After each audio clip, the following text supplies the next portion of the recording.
मैं किसी नेता या अभी के सांसद या पहले के सांसद या अभी के सीएम के किसी का चर्चा नहीं करता हूँ, ना मैं किसी पार्टी की चर्चा करता हूँ।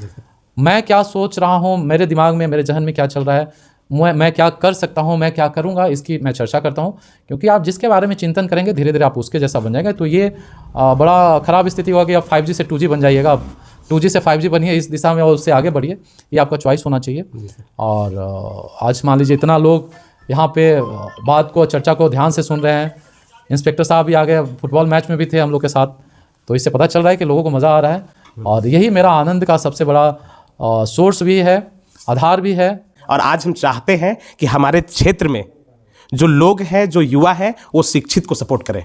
आप में लीडरशिप वाला क्वालिटी नहीं, लेकिन वो पद चाहिए, तो कुछ ना कुछ बैसाखी यूज़ कीजिएगा ना। एकदम। अगर लोग आपसे खुश हैं, आपको उनको मज़ा आ रहा है, तो ये बताने क्या जरूरत है कि आप हिंदू हैं कि मुस्लिम हैं कि सिख हैं कि ईसाई हैं। ये महत्वपूर्ण है कि आप यूजफुल हैं कि नहीं, अपने कार्य को ठीक तरीके से कर सकते हैं कि नहीं। कम मेहनत करके अगर आपको पूरा फायदा चाहिए तो आप उसको बीच में धर्म को लाइए, लेकिन इससे धर्म में दोष आएगा। वो जहां धर्म दूषित हुआ, उस धर्म को धारण करने वाला आने वाला कितना जनरेशन भी धर्मांध में चला जाएगा, कमजोर हो जाएगा। यानी कुछ समय के लिए फायदा, लॉन्ग टर्म में आपको नुकसान होने वाला है। भूखे का सबसे पहला धर्म रोटी है, जो बीमार है उसका सबसे पहला धर्म स्वास्थ्य है, और जो बेरोजगार है उसका सबसे पहला धर्म रोजगार है। उसके बाद कोई धर्म आपके सामने आता है। धर्म को एक बैसाखी के रूप में यूज किया जा रहा है, जाति को भी बैसाखी के रूप में यूज किया जा रहा है, लेकिन ये दुर्भाग्यपूर्ण है। और इसमें जो कमजोर नेता है ये समस्या नहीं है, जो कॉम्पिटेंट लोग और पढ़े लिखे लोग घर में बैठे हुए हैं और अपने स्वार्थपूर्ण जीवन जी रहे हैं, ये सबसे बड़ी समस्या है। यानी कि सर का कहना है सीधे तौर पे कि अगर शिक्षित लोग राजनीति में नहीं आते हैं तो अशिक्षित लोगों का शिकार बनेंगे। एक्चुअली अभी एक स्टडी आया है कि भारत जो है विश्व का सबसे उदास देश है। यानी 43% जो डॉक्यूमेंटेड है कि इंडियन लोगों को अभी न्यूरोसाइकेट्रिक प्रॉब्लम है। और मैं क्षेत्र में भी जो घूम रहा हूँ उसमें देख रहा हूँ कि एंजाइटी और स्ट्रेस, माइग्रेन सबसे बड़ी समस्या है, खासकर महिलाओं में ज़्यादा है। तो उसका भी बड़ा स्मार्टली मैं इलाज करता हूँ और चर्चा करता हूँ कि आप कैसे बेहतर तरीके से अपने बेहतर जीवन को आगे बढ़ा सकते हैं। कर्म में अशुद्धता ही ये चिंता का सबसे बड़ा कारण है। स्ट्रेस और एंजाइटी का मैं बात कर रहा हूँ, जो सबसे बड़ी समस्या है। और एक समय, आज के 20 साल पहले हम लोग बोलते थे कि चिंता चीता के समान है, और आज 90% लोग चिंता से ग्रसित है, यानी सबको अपना चीता खुद ही सजा रहा है। इस तरह के समाज का क्या भविष्य होगा? हम बोलने के लिए ये हैं, वो हैं, ऐसे हैं, वैसे हैं। गरीब के लिए जो विषय है वो 3 चीज मुख्य रूप से है, वो है शिक्षा, सड़क और स्वास्थ्य। नमस्कार, प्रणाम, जोहार। मैं प्रताप कुमार उज्ज्वल आज आप लोगों के बीच एक ऐसे उम्मीदवार का, एक ऐसे डॉक्टर साहब को, एक ऐसे चिकित्सक को लेकर के आया हूं जो आने वाले समय में हमारे चतरा के जो है भविष्य हैं, और कहीं ना कहीं हमारे झारखंड के लिए हमेशा से रहे हैं, गोल्ड मेडलिस्ट रहे हैं। और चीज़ें आज के राजनीतिक दौर में इतनी आसान नहीं है। कहीं भी चीज़ है जो अगर अधिकतर समय तक अगर सत्ता का केंद्रीकरण किसी हाथ में रह जाए तो लोग उसका दुरुपयोग करते ही हैं, और समय आने पर उसका हस्तांतरण होना ही चाहिए। और आज हम चाहते हैं कि हमारे क्षेत्र में जो लोग हैं, जो युवा हैं, वो शिक्षित को सपोर्ट करें। आप किसी भी पार्टी को देख करके कहीं भी, किसी भी हाल में उस पार्टी के आधार पे आप वोटिंग मत कीजिए। हमारा ये प्रयास रहा है हमेशा से कि गरीब के लिए काम किया जाए। जो आज डॉक्टर साहब के रूप में जो है आज मयूरहंड में जो कैंप लगाया गया नेत्र चिकित्सा के लिए, वो आपके सामने है उदाहरण के लिए। और साथ में ये भी चीज़ है कि डॉक्टर साहब जो है, हम लोग गरीब के घर में गरीब के लिए जो विषय है वो 3 चीज़ मुख्य रूप से है, वो है शिक्षा, सड़क और स्वास्थ्य। तो स्वास्थ्य की गारंटी डॉक्टर साहब ने पहले ही दे दी है। तो आपके लिए हम इनसे आज बात करेंगे कि किस प्रकार से आगे जो हमारा चतरा का जो भविष्य है कहाँ जाएगा, किस प्रकार से आगे ले जाना है, और शिक्षा इसमें कितना बड़ा योगदान दे सकती है। क्योंकि हम देखते हैं अभी मेंबर ऑफ पार्लियामेंट की जो स्थिति है हम लोगों की, कोई भी आप देख लीजिए कहीं भी, तो आप आवाज़ उठाते हुए नहीं देखेंगे। अपने क्षेत्र के आवाज़ को भी मूक रह करके किसी चीज़ को सुनना, ये सबसे बड़ा निकम्मापन है और कुछ नहीं। अपने क्षेत्र का आवाज़ हमको संसद तक पहुंचाना है, और उसके लिए हमें सबसे सशक्त व्यक्ति अगर कोई नज़र आता है तो वो है डॉक्टर अभिषेक सर। तो आज हम उनसे, सर ये बताइए, आप मुझे, आप पहले अपना परिचय दे दीजिए सभी को, सभी दर्शकों को। जी नमस्कार, मेरा नाम डॉक्टर अभिषेक कुमार सिंह है। मैं आई स्पेशलिस्ट हूँ। हरमो स्थित मेरा मीनाक्षी नेत्रालय हॉस्पिटल हुआ। मैं पिछले 14 साल से कार्य कर रहा हूँ। मेरा अपना खुद का हॉस्पिटल है। पिछले 2-2.5 साल से 2.5 साल हो गया मैं चतरा संसदीय क्षेत्र में एक्टिव हूँ। बहुत सारा मैं मेगा हेल्थ कैंप कराया हूँ, युवा सम्मेलन भी मेरा हुआ है, बहुत सारा मोटिवेशनल सेमिनार हुआ, और मैं अपने हिस्से का कार्य कर रहा हूँ ताकि समाज को और राज्य को एक लीडरशिप दे सकूँ। क्योंकि झारखंड की जो सबसे बड़ी समस्या है वो है यहाँ के नेतृत्वकर्ता। पार्टी चाहे जो भी हो, लेकिन जो नेतृत्व करता है उनका जो विज़न है, जो उनका सोच है या जो उनका कॉम्पिटेंस है, वो काफ़ी कॉम्प्रोमाइज़ है। जो मैं पूरा झारखंड की स्थिति और परिस्थिति देख रहा हूँ, यहाँ की जो दो मुख्य समस्या है, पहला है इनएफिशिएंट लीडर और दूसरा है एरोगेंट पदाधिकारी। यही दो एक्चुअली समस्या है जिसके चलते झारखंड व्यथित है और यहाँ समस्या कम होने के बजाय बढ़ रहा है। और ऐसा इसलिए हो पा रहा है कि हम इनएफिशिएंट लीडर को चुन रहे हैं, या पदाधिकारी जो हमारे सेवा के लिए आए हैं, सिविल सर्वेंट उनको कहा जाता है, वो एरोगेंट हो जा रहे हैं क्योंकि हम अपनी दायित्व का और अपनी सक्षमता का पूरा अच्छे से निर्वाह नहीं कर रहे हैं। यानी सबसे बड़ी समस्या यहाँ पे जो है लोगों को जगाना, क्योंकि सेम भारतवर्ष के लोग बरसों तक गुलामी झेले, लेकिन एक जगाने वाला अगर मिल गया, महात्मा गांधी, सुभाष चंद्र बोस, भगत सिंह, तो सेम व्यक्ति स्वतंत्र हो गए और मजबूर कर दिए कि अंग्रेज भाग जाएं। हर एक 10 साल में एक डिकेड, एक युग का परिवर्तन होता है। रिवोल्यूशन हमेशा अनंत काल, जो प्रोग्रेसिव सोसाइटी होता है कभी बैठता नहीं, वो कर्मशील होता है, क्योंकि धरती भी कर्मशील है। अपने कक्ष के अराउंड भी पृथ्वी घूम रही है, सूर्य के अराउंड भी घूम रही है। यानी रिवोल्यूशन की जरूरत होती है, और जिसमें विद्वता नहीं है, जिसमें ज्ञान नहीं है, जिसमें त्याग नहीं है, जिसमें सोच नहीं है, वो चेंज नहीं कर सकता। चेंज तो सबसे पहले अपने अंदर से शुरुआत होना चाहिए कि जो मैं देखना चाह रहा हूँ दूसरों में या समाज में, मैं अपने आप में उतना बदलाव ला पाया हूँ कि नहीं। जो अभी की व्यवस्था जो 23 साल में झारखंड के लिए एक समस्या बन गया है, उससे ये उम्मीद करना कि वो आपकी समस्या का अंत कर देगा, ये मूर्खता है। ऐसा हो ही नहीं सकता है। इसलिए मैं अपने हिस्से का कर्म कर रहा हूँ। मेरा भी हालत कहीं ना कहीं भीष्म पितामह या द्रोणाचार्य जैसा ना हो, इसलिए मैं अपना हिस्से का कार्य कर रहा हूँ। क्योंकि मैं एज ए डॉक्टर, जो भगवान मुझे दूसरा भगवान बनाया, वो तो कार्य कर ही रहा हूँ, और वो क्षेत्र में भी मैं कर रहा हूँ। साथ ही साथ मैं दौड़ भी सकता हूँ, मैं चल भी सकता हूँ, मैं बोल भी सकता हूँ, मैं कर भी सकता हूँ। बहुत सारे क्वालिटी भगवान मुझे दे के भेजे हैं। तो अब समय आ गया कि उसका प्रदर्शन किया जाए। मेरा अपना जीवन बहुत अच्छा चल रहा है, मेरे परिवार का जीवन बहुत अच्छा चल रहा है। तो अब समय आ गया कि हम थोड़ा समाज और राज्य और राष्ट्र निर्माण में अपना कार्य को बढ़ाएं और अपनी सक्षमता का प्रदर्शन करें और उसका फ़ायदा लोगों को दें। एक चीज़ मैं आप लोगों को बता दूं कि धर्म, अभी के चुनाव का जो सबसे बड़ा मसला होता है वो धर्म है, और हमें नहीं लगता है कि हमारे क्षेत्र में इनसे आध्यात्मिक चेतना का जो है अधिक विकास किसी नेता में होगा। ठीक है, और मैंने इनसे पहले भी बात किया है, पहले भी इनसे मिल चुका हूँ, और कई चीज़ें हैं इनमें। पहली तो बात आप इतना जान लीजिए कि डॉक्टर जो है हमारे समाज में दूसरा भगवान का जो दर्जा है वो डॉक्टर को मिला है। और डॉक्टर साहब होने के साथ में आप इतना जान लीजिए कि इनके पास नहीं रोजगार की कमी है, अब इनके पास सेवा का ऑप्शन है। ये राजनीति में आकर के सेवा करना चाहते हैं।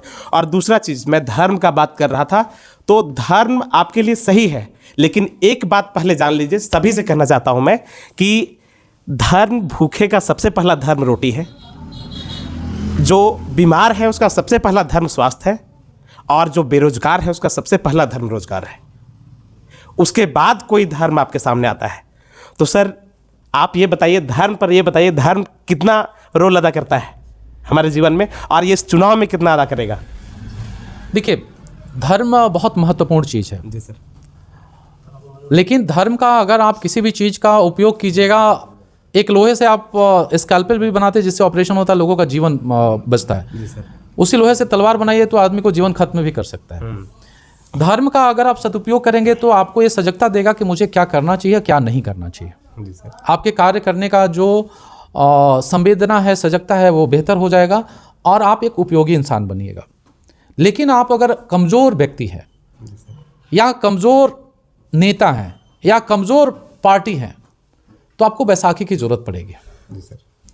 अभी के समय में जाति, धर्म, क्षेत्रवाद या और दूसरे तरीके से लाभ, स्वार्थ, और कितनी बार होता है कि आप अपना बाहुबल और धन बल का भी प्रयोग करते हैं क्योंकि आप बैसाखी यूज़ करना चाहते हैं। आप में लीडरशिप वाला क्वालिटी नहीं, लेकिन वो पद चाहिए।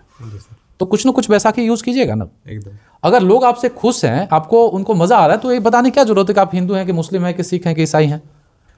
ये महत्वपूर्ण है कि आप यूजफुल हैं कि नहीं, अपने कार्य को ठीक तरीके से कर सकते हैं कि नहीं। कम मेहनत करके अगर आपको पूरा फायदा चाहिए तो आप उसको बीच में धर्म को लाइए, लेकिन इससे धर्म में दोष आएगा। और जहाँ धर्म दूषित हुआ उस धर्म को धारण करने वाला आने वाला कितना जनरेशन भी धर्मांध में चला जाएगा, कमज़ोर हो जाएगा। यानी कुछ समय के लिए फ़ायदा, लॉन्ग टर्म में आपको नुकसान होने वाला है। ये सारा धर्म और जो जातिवाद, अभी लीडर इसको टूल बना के राजनीति में यूज़ करके चुनाव जीत रहे हैं, इसका मुख्य कारण है कि जो लीडरशिप में अभी लोग हैं वो कॉम्पिटेंट लिंक बेस्ड ब्रेन और कॉम्पिटेंट ब्रेन जो है अभी लीडरशिप में नहीं। पहली बार इस प्लैनेट पे सबको एस्पायर कर रहा है कि जो मेरा जैसा जीवन है उससे बेहतर जीवन मुझे जीना है। जिसका एक फ्लोर बन गया दूसरा फ्लोर के बारे में सोचा, जिसके पास बाइक है वो गाड़ी लेने का सोच रहा है, जिसका गांव में घर है वो शहर में घर बनाना चाहता है, मतलब रुकना नहीं चाहते लोग। अब इतने सारे लोग, पहले तो होता था कि हम गांव से खुद ही हैं कि मुझे लगता है 10 कपड़ा दे दीजिए 70 साल का ज़िंदगी निकल जाएगा आदमी का। आधा टाइम तो मुझे लगता है पूरा कपड़ा भी आदमी नहीं पहनता था, गंजी और नीचे कुछ अपना लपेट लिया, तौलिया गमछा। तो लेकिन अभी है कि एक किसी पार्टी में गए और एक कपड़ा यूज़ किया, दूसरे पार्टी में सेम कपड़ा यूज़ करने का मन नहीं एक्चुअली करता है। तो ये है कि हमारा इच्छा जो है बढ़ गया, कामना हमारा बढ़ गया। अगर उसको पूरा करने के लिए मान लीजिए उस तरह के इम्पॉर्टेंट और स्ट्रॉन्ग लीडर नहीं रहेंगे जो लोगों को बुद्धिमत्ता दे सके, ऐसा प्लेटफॉर्म क्रिएट कर सके कि जिससे समाज में एक सजगता आ सके और वो सबको रोजगार दे सके, सबको विचार दे सके, सबको उद्देश्य दे सके, है ना। तो ये एक वजह है जिसके चलते अब धीरे धीरे कॉम्पिटेंट लोगों को पॉलिटिक्स में आना चाहिए, कॉम्पिटेंट लोगों को पॉलिटिक्स में आना चाहिए और ये बहुत महत्वपूर्ण है। जी सर। तो इसलिए मैं केवल चतरा संसदीय क्षेत्र नहीं, जी सर, पूरे भारतवर्ष के युवाओं, एजुकेटेड, कॉम्पिटेंट, उद्यमी, जुनूनी सब लोगों से मैं आह्वान करता हूं कि बहुत दिन आपने अपने बारे में सोच लिया, अपने परिवार के बारे में सोचा, अब थोड़ा समाज और राज्य और राष्ट्र के बारे में सोच के देखिए, आप सक्षम व्यक्ति बन जाइएगा। क्योंकि एक बार मेरा बेटा आज के 2 साल पहले मेरे से पूछा, मुझे बताया, पूछा नहीं मेरे से, मुझे बताया कि पापा मैं बड़ा हो जाऊंगा तो आपके लिए, आपको बहुत सेवा करूंगा, आपको बहुत मदद करूंगा। तो मैंने उसको बोला कि बेटा केवल मुझे, मेरा क्यों, समाज का क्यों नहीं, राज्य का क्यों नहीं। जो व्यक्ति अगर 100, 200, 1000, 2000 आदमी का अगर मदद कर सकता है, देखभाल कर सकता है, एक आदमी करना उसके लिए कितना आसान हो जाएगा। जिसने सोच ही कर रखा है कि 4 आदमी के लिए हमें उपयोगी होना है तो 50% पर तो आ ही जाएगा। 2 आदमी खुश रहेंगे घर में, 2 आदमी उससे नाराज रहेंगे। यानी ये ब्रह्मांड में सब कुछ है। आपको क्या चाहिए आपका चॉइस है, आपको क्या चाहिए वो कहाँ से आएगा कि यहाँ कितना आपने वर्कअप किया है, कितना इस जीवन को समझा है, कितना इस ब्रह्मांड को समझा है, कितना आपने रियलाइज किया है, उसी हिसाब से आपको चेतना जगेगा, वही ज्ञान आएगा, उसी हिसाब के कर्म होंगे। तो इसलिए धर्म को एक बैसाखी के रूप में यूज किया जा रहा है, जाति को भी बैसाखी के रूप में यूज किया जा रहा है, लेकिन ये दुर्भाग्यपूर्ण है। और इसमें जो कमज़ोर नेता हैं ये समस्या नहीं है, जो कॉम्पिटेंट लोग और पढ़े लिखे लोग घर में बैठे हुए हैं और अपने स्वार्थपूर्ण जीवन जी रहे हैं, ये सबसे बड़ी समस्या है। यानी कि सर का कहना है सीधे तौर पे कि अगर शिक्षित लोग राजनीति में नहीं आते हैं तो अशिक्षित लोगों का शिकार बनेंगे, सीधा बात यही है।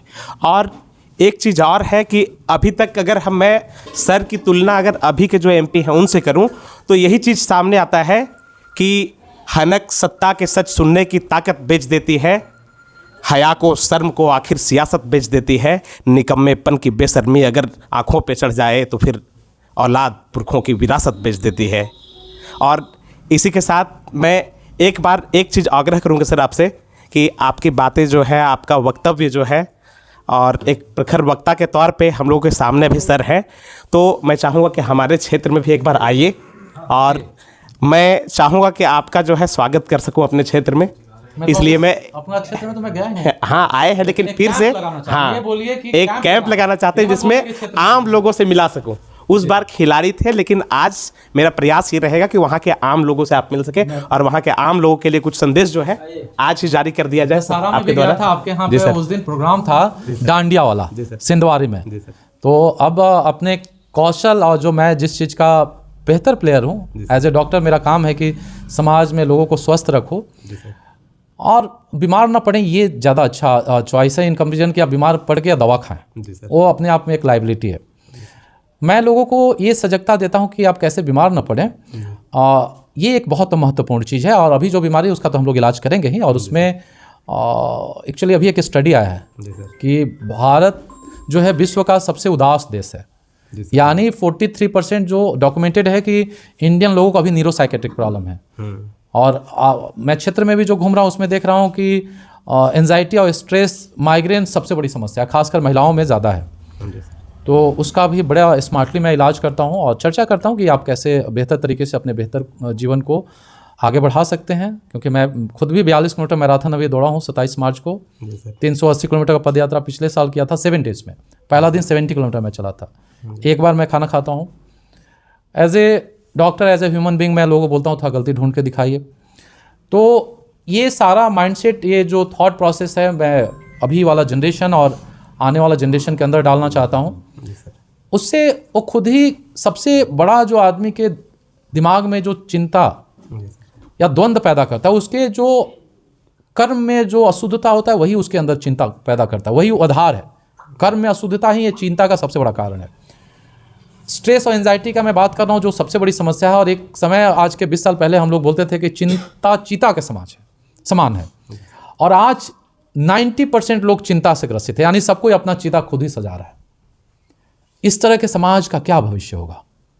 हम बोलने के लिए ये हैं, वो हैं, ऐसे हैं, वैसे हैं, और जब कार्य की बारी आएगी तो एकदम फिसड्डी हो जाएंगे, अपने लेवल पे आ जाएंगे। ये बहुत बड़ा समस्या है एक्चुअली। आप में सबसे बड़ी शक्ति आपका ये है और सबसे बड़ा आपका ताकत ये है कि जब जीवन आपको चुनौती दे, जब समस्या आपके ऊपर हावी हो जाए, फिर भी आप सत्य और धर्म के रास्ते पर चल के अपने जीवन को आगे बढ़ाएं। क्योंकि भगवान परीक्षा तो लेंगे ही आपके, उसी समय पता चलेगा कि आप कितना सफल विद्यार्थी बने इस जीवन के। तो उसके लिए आपको अपने आप को मजबूत करना होगा। और कर्म की शुद्धता सबसे बड़ी मजबूती है। मैं किसी नेता या अभी के सांसद या पहले के सांसद या अभी के सीएम के किसी का चर्चा नहीं करता हूँ, न मैं किसी पार्टी की चर्चा करता हूँ। मैं क्या सोच रहा हूँ, मेरे दिमाग में, मेरे जहन में क्या चल रहा है, मैं क्या कर सकता हूँ, मैं क्या करूँगा, इसकी मैं चर्चा करता हूँ। क्योंकि आप जिसके बारे में चिंतन करेंगे धीरे धीरे आप उसके जैसा बन जाएगा। तो ये बड़ा ख़राब स्थिति होगा कि आप 5G से 2G बन जाइएगा। आप 2G से 5G बनिए, इस दिशा में और उससे आगे बढ़िए। ये आपका चॉइस होना चाहिए। और आज मान लीजिए इतना लोग यहाँ पे बात को, चर्चा को ध्यान से सुन रहे हैं। इंस्पेक्टर साहब भी आ गए, फुटबॉल मैच में भी थे हम लोग के साथ। तो इससे पता चल रहा है कि लोगों को मज़ा आ रहा है। और यही मेरा आनंद का सबसे बड़ा सोर्स भी है, आधार भी है।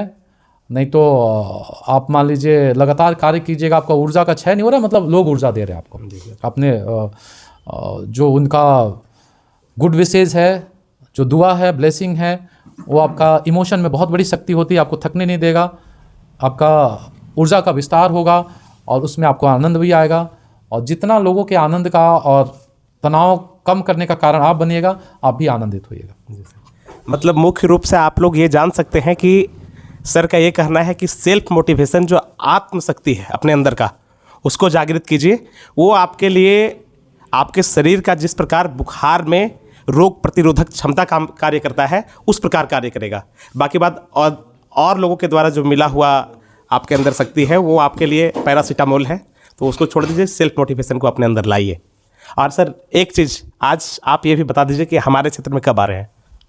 मैं 30 तारीख को आपसे बात हुई है, तो 30 तारीख को डन। जो मैं बोल देता हूँ कर देता हूँ। अगर मुझे नहीं करना होगा तो मैं सीधे नो बोलूँगा। मैं बड़ा स्ट्रेट फॉरवर्ड हूँ। मतलब ज़रूरत पड़ने पर डिप्लोमेटिक बनता हूँ, लेकिन ज़्यादातर मैं प्रयास करता हूँ कि मैं स्ट्रेट फॉरवर्ड रहूँ। एक संत प्रवृत्ति के व्यक्ति का जो सबसे बड़ा क्वालिटी है कि एक तो पहला फियरलेसनेस, दूसरा कि आप जो सोच रहे हैं वही बोलिए और वही कीजिए। तीनों में अगर रिदम रहेगा तो तनाव आपके अंदर नहीं पैदा होगा, आपके अंदर फ्रिक्शन नहीं होगा। यानी जो आप सोचिए वही बोलिए और वही कीजिए।